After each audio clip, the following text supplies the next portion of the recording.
E aí, gente boa, tudo bom com vocês? Então, eu quero falar agora com respeito ao nosso comportamento com relação aos irmãos que não pensam como nós. Em 2018, eu gravei um vídeo que fala sobre os zelotes do nosso tempo, os zelotes dos nossos dias. É um vídeo que é o número 111, bem lá no começo. Há 6 anos atrás, eu já vinha advertido alguns irmãos a respeito desse tipo de comportamento, onde as pessoas são sem nenhuma tolerância para com aqueles que pensam diferente do pensamento, do raciocínio, da forma como eles enxergam a palavra de Deus. Eu quero pegar aqui como exemplo um texto da Bíblia que está lá em Romanos capítulo 9, versículo 1, diz assim: em Cristo digo a verdade e não minto, dando-me testemunha a minha consciência no Espírito Santo, que tenho grande tristeza e contínua dor no meu coração, porque eu mesmo poderia desejar ser anátema de Cristo por amor de meus irmãos, que são meus parentes, segundo a carne.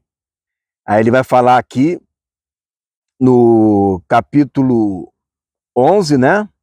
Ele vai dizer assim, aliás, capítulo 11 não, capítulo 10.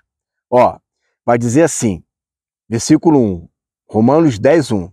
Irmãos, o bom desejo do meu coração e a oração a Deus por Israel e para a sua salvação, porque lhes dou testemunho do que tem zelo de Deus, eles têm zelo de Deus, mas não com entendimento.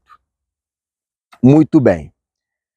Eu queria pegar esse exemplo aqui de Paulo, porque eu vejo em Paulo um apóstolo, um exemplo. Ele fala isso lá em 1 Coríntios capítulo 11, verso 1, sede meus imitadores como eu sou de Cristo. Ele vai falar lá em Filipenses 4, 9, aquilo que recebestes e ouvistes e vistes em mim, isso também fazei. Então, o apóstolo Paulo, ele nos chama, ele nos convoca a sermos seus imitadores. O apóstolo Paulo, ele deseja que nós, ao olharmos para ele, tome ele como um exemplo de como eu devo me comportar. Por isso que ele fala lá em Gálatas 2:20, vivo não mais eu, mas Cristo vive em mim. E quando eu olho para esse texto aqui, eu vejo algumas palavras que estão faltando em nós. Por quê? Olha só o que ele fala, que tenho grande tristeza e contínua dor no meu coração, porque eu mesmo poderia desejar ser amaldiçoado de Cristo por amor de meus irmãos, que são meus parentes, segundo a carne.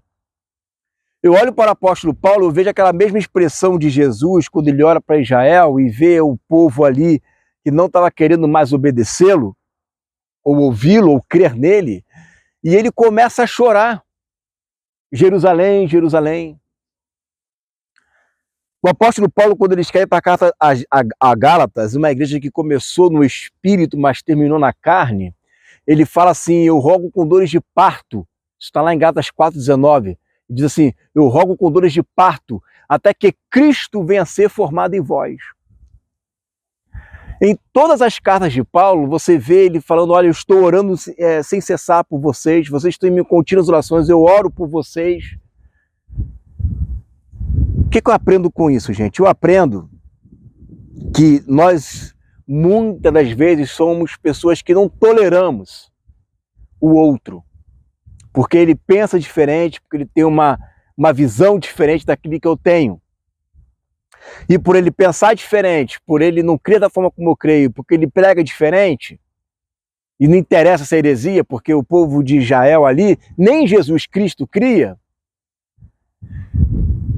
Se olha para a igreja de Gálatas, eles já estavam voltando já para a circuncisão na carne, voltando lá aos dogmas, né, aos preceitos humanos.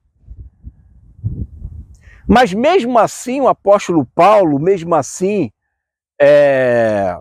Jesus, por mais que o coração deles ficasse até indignados, por tudo que estava acontecendo, uma coisa, uma característica que havia neles ali era o amor que eles sentiam pelas pessoas. E às vezes a gente deixa o nosso sentimento ser tomado pela raiva. A gente deixa o nosso sentimento ser tomado pelo ódio, pelo rancor, desejando o mal do outro, desejando que o outro venha se perder, desejando que a outra pessoa venha ter algum mal na vida dela, para eu dizer, tá vendo aí, não falei com você, é isso aí mesmo, ó, viu, não te disse, né? Eu fico me perguntando, será que essas pessoas realmente estão na defesa do evangelho ou eles estão na defesa do seu próprio nome? Na defesa daquilo que eles chamam de que nós temos que ser realmente um João Batista e chamar todo mundo de raça de víbora. Só que João Batista, ele não vivia debaixo da nova aliança. João Batista vivia debaixo da velha aliança. Ele não nasceu de novo. Ele não nasceu do Espírito. Lembra que Jesus falou, dos nascidos de mulher, ninguém é maior do que João. Ou seja, até João, daqueles que nunca nasceram de novo, João foi o maior.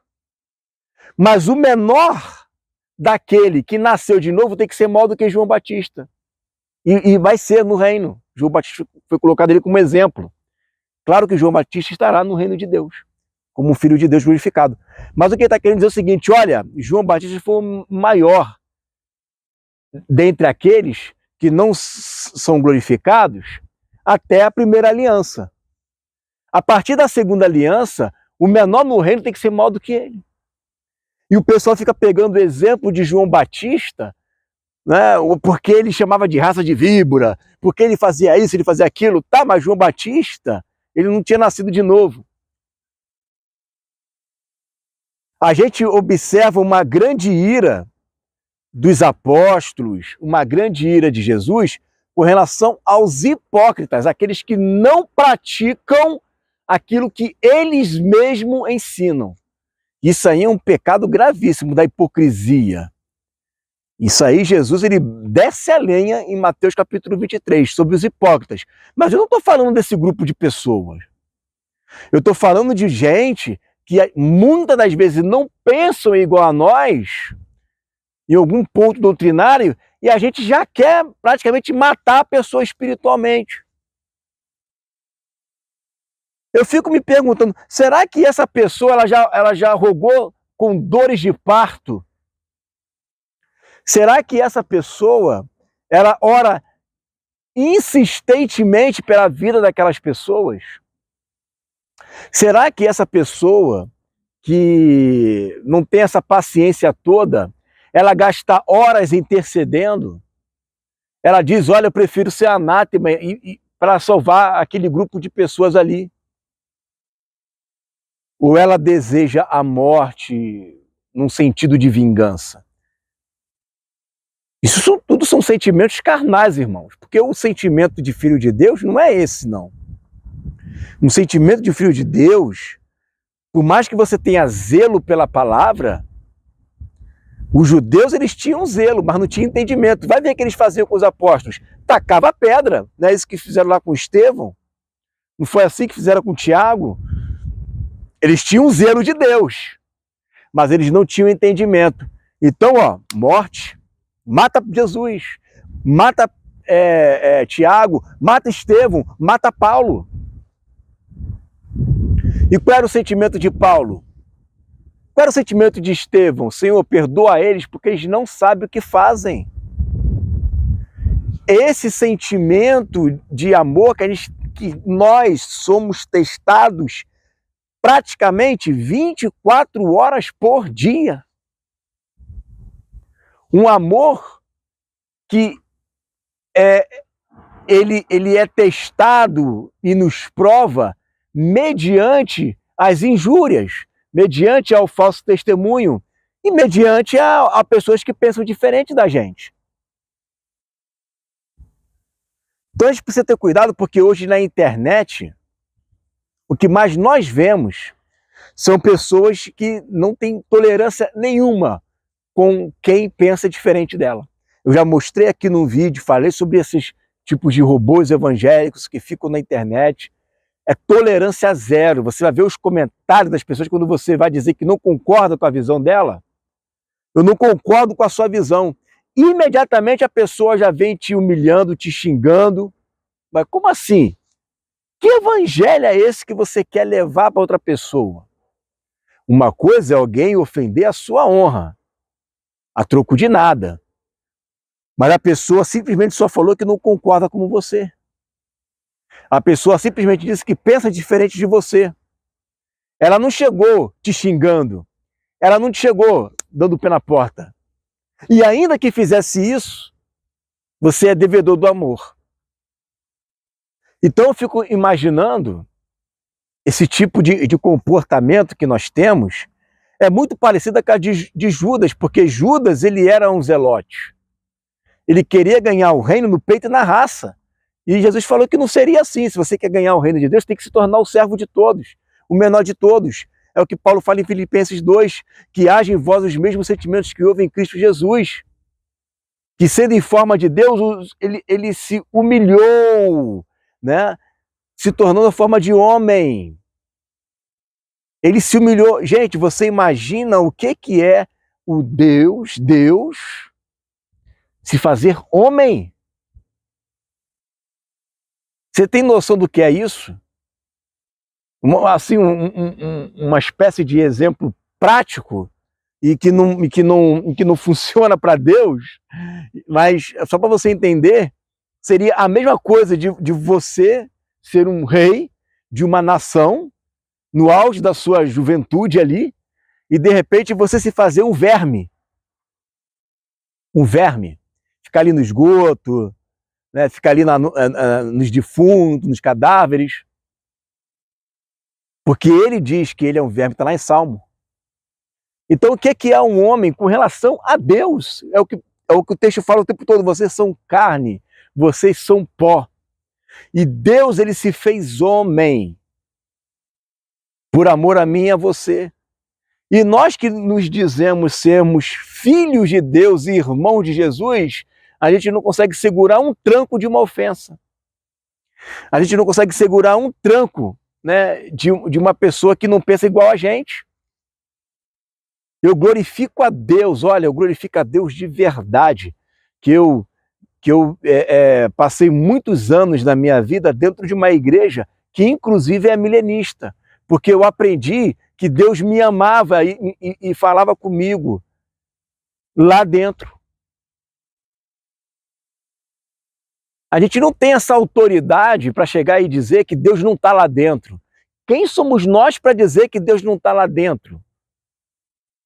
Que ninguém ali tem o Espírito Santo, que ninguém ali nasce de novo, que ali não tem cura. Quem somos nós para dizer isso? Quando a gente faz esse tipo de declaração na base da raiva, isso só demonstra a nossa intolerância contra o outro.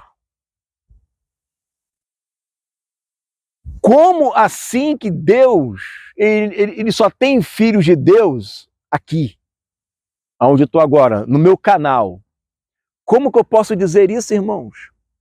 Sabe por que muitas pessoas falam isso? Porque eles não têm uma coisa chamada comunhão. Eu duvido um esposo que ama a sua esposa e ele ser pós-tribulacionista e ela ser pré-tribulacionista, ele chegar na cara dela e dizer: você é uma demente, você é maluca, você é doente, você é uma pessoa que é herege, você tem medo do anticristo. Mas não vai falar porque ele é maluco. Primeiro porque ele ama a esposa. Ele vai conversar, ele vai tentar coagir a ela, ele vai tentar ensinar ela, mas ele jamais vai tratar ela com desrespeito.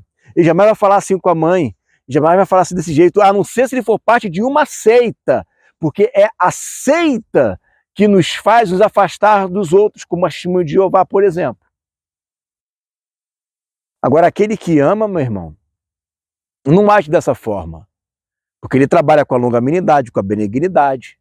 Salvo se aquela pessoa for um escarnecedor, salvo se aquela pessoa for alguém que realmente te afronta, que não te respeita, aí já é outro papo. Não é desculpa para você odiá-lo, mas você também não é obrigado a ficar andando com essa pessoa se ela, né, não tem um mínimo de respeito contra você, com você. Então, quando a pessoa está na internet é tudo tranquilo, cara. Na internet eu chego aqui e te chamo de tudo que eu quero. Eu não estou te vendo. Eu não estou te vendo. Agora, vai fazer isso numa empresa onde você trabalha, onde o seu chefe, ele não pensa igual a você. Vai lá. Vai fazer isso. Vai fazer isso, né, com seu pai, com a sua mãe. Vai fazer isso lá com o seu marido. Não faz, né? Porque aí você tem o de perder. Então, a pessoa só é macho com gente com quem não conhece. E com pessoas que ele não está vendo. Porque eu nunca vi alguém chegar, você pode botar aí, se tu chegou na cara de alguém que pensa diferente de você, e você trata ela com desrespeito na frente da pessoa, ela não faz isso mesmo. Mas tem um texto aqui na Bíblia, que eu quero ler aqui, e é um texto muito importante, que está aqui em Timóteo. Eu vou abrir aqui para você ver.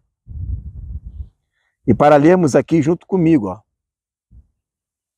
1 Timóteo, aliás, 2 Timóteo capítulo 3. Olha o que diz aqui.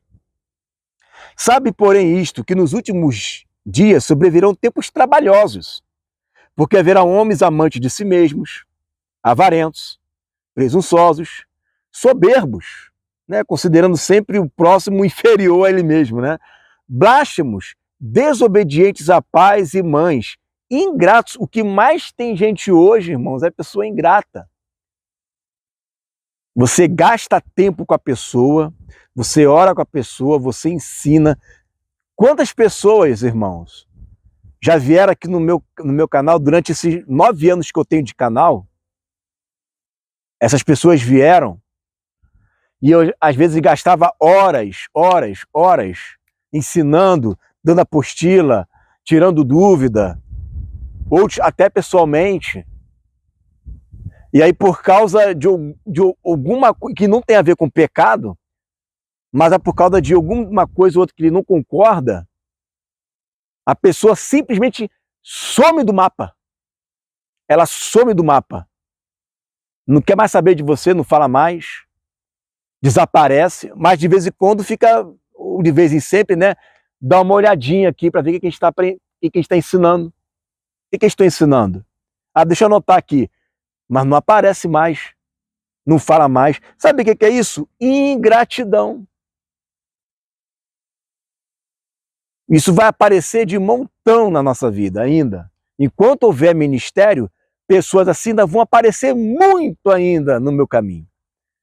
Muito ainda. Eu já estou calejado. Pessoas ingratas vão vir e vão embora. Vão vir e vão embora. Gente que às vezes a gente dedica tempo, oração, o emocional desgasta a nossa vida, e a pessoa simplesmente ela abandona o barco e não quer mais saber de nada. Ou daqui a pouco nos chama de herege, ou daqui a pouco nos chama de não sei do quê. Ingrato. Não tem um mínimo de gratidão. Um mínimo. Como que se ela já nascesse, aprendendo tudo. E desconsidera aquele que ensinou, só que Jesus não desconsidera. Por isso que os mestres, eles terão uma posição de honra no reino. Por causa justamente disso. Os sábios vão resplandecer como um sol, né, que brilha ao meio-dia. Mas por que isso? Porque Deus sabe que aquele que ensina com amor, ele dedica horas da vida dele, e ele sabe que vai ter gente que vai se aproveitar só disso. Só vai querer o conhecimento, sem se importar com aquela pessoa que está ali. Ingratos, profanos, sem afeto natural, irreconciliáveis, gente que não tem como você vai tentar se reconciliar com ela e não vai conseguir. Você vai tentar falar com ela e não vai conseguir. Tem muita gente que chega na nossa vida, fala um monte de besteira, vai embora, volta, a gente recebe ela de novo e dá a segunda chance, ela vai embora e volta a fazer tudo de novo, falar mal, dá falso testemunho, depois vem com a maior cara de pau para fazer tudo de novo.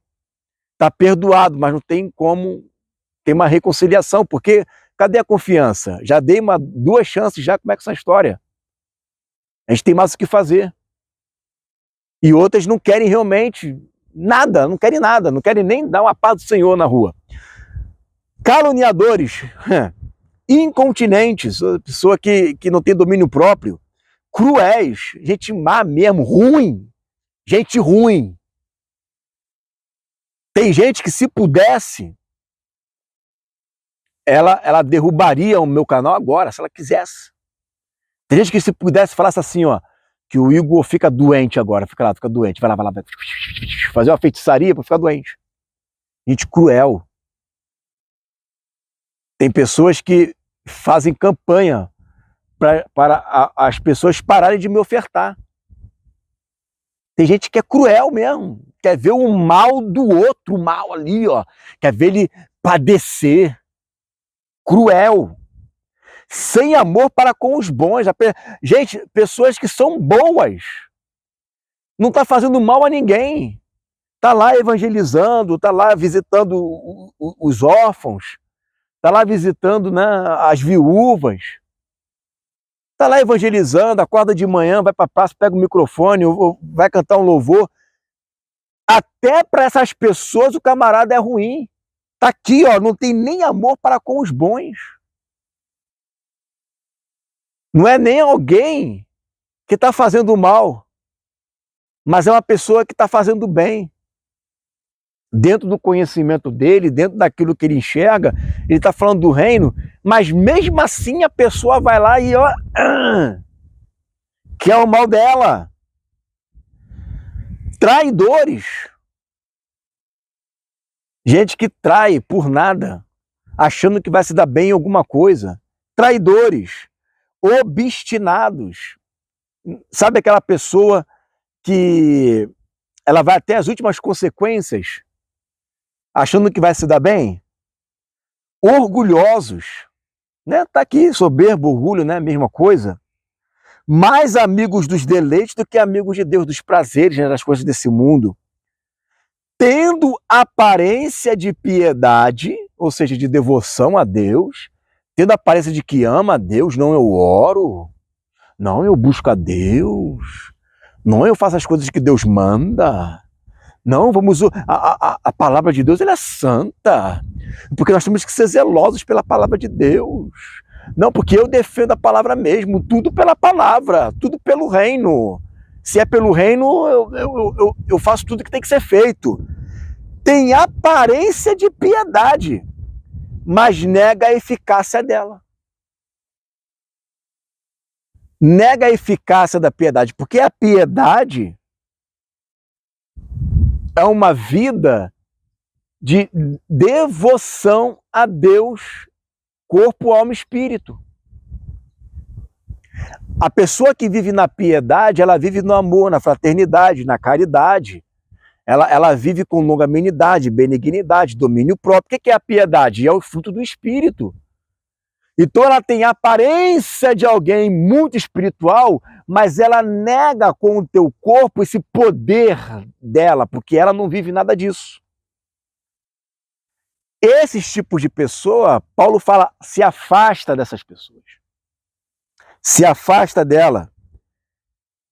Aí diz, porque deste número são os que se introduzem pelas casas e levam cativas mulheres nessas carregadas de pecados, levadas de várias concupiscências, que aprendem sempre e nunca podem chegar ao conhecimento da verdade. Então você veja, ó, só lemos um pouquinho aqui.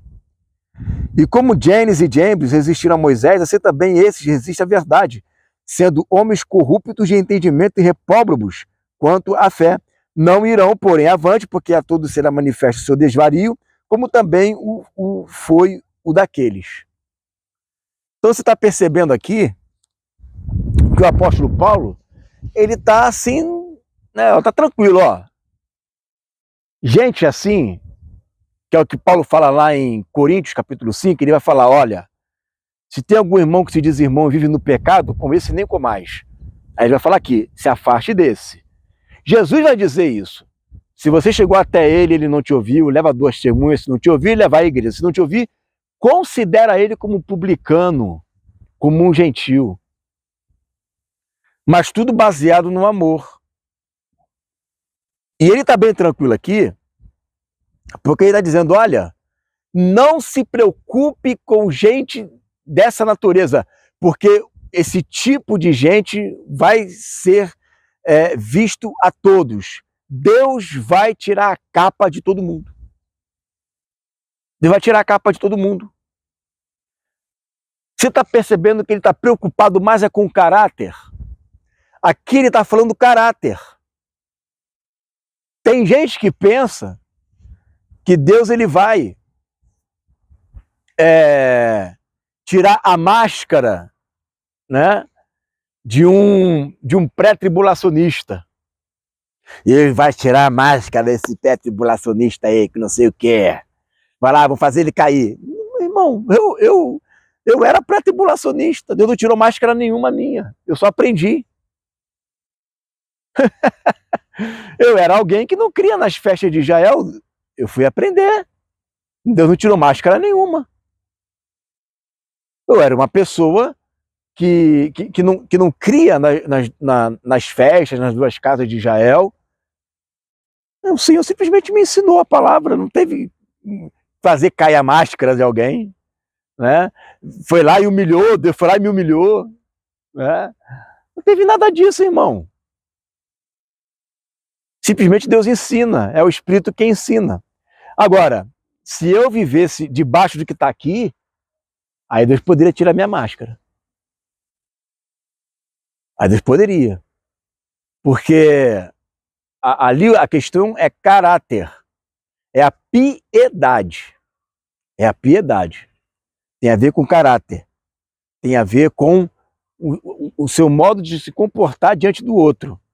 Uma pessoa pensar diferente de você, você chega para ela, ensina para ela. Ela pode até aprender, mas se ela se for mau caráter, vai piorar a situação, porque ela vai pegar aquele ensino ali e ela já tinha um caráter deformado, ela vai começar a pegar esse ensino e vai começar a julgar o outro, a condenar o outro. Só potencializou aquilo que era para trazer transformação. Como o diabo já tem legalidade ali, o que ele fez? Não tem jeito mesmo. A pessoa já creu mesmo, já foi iluminada mesmo.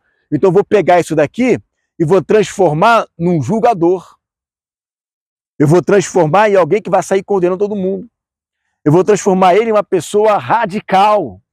Eu vou pegar e vou transformar ele em uma pessoa intolerável. Por que vai fazer isso? Vai fazer porque a pessoa já recebeu a revelação mesmo. O que tem que fazer agora? Não tem mais nada para fazer. O diabo vai fazer o quê? Vai introduzir mais uma heresia aqui, outra ali, vai querer causar contenda aqui, contenda ali. Vai deformar mais ainda o caráter da pessoa. Agora, se você pega uma pessoa que tem um bom caráter, uma pessoa de caráter, e traz para ela o evangelho do reino, aquilo dali vai fazer um boom no caráter dela. Agora, se ela já tiver tendências orgulhosas, soberbas, já tiver defeito no caráter, o evangelho do reino vai potencializar isso daí dela. Não é o ideal. O ideal é transformar, é mudar, que é para trazer mais temor. Mas a maioria das vezes cria a questão inversa, porque já está dando legalidade ao diabo. A pessoa já tem uma legalidade ao diabo. Entendeu? Então, irmãos, isso é sério, é uma palavra de exortação, mas em carinho, com amor, porque a gente precisa se preocupar. Vai ter muita gente, e com certeza absoluta, pessoas que criam no pré-tribulacionismo, pessoas que criam, né, no amilenismo, e está salvo, em nome de Jesus. E tem muita gente que é pós, que crê em 2 casas, que crê em as festas de Israel, que crê uma série de coisas e já está a ponto de ser condenado. Porque é uma questão de caráter. Caráter. A letra mata, mas o espírito vivifica. Não é que Paulo é contra a letra, porque ele era um homem letrado. Mas ele dizia, se você ficar só na letra, se você não viver, se você não tiver comunhão, se você não tiver amor, tá lascado. Você vai ser morto. Mas se você tiver a letra no seu coração, vai te trazer vida, porque aí é transformação. Então, que a piedade possa ser eficaz na sua vida. E vamos deixar que o Senhor trabalhe em nós nesses dias. Deixe Ele trabalhar em você, meu irmão. Deixe Ele trabalhar em você. Amém? Fica com essa palavra em nome de Jesus.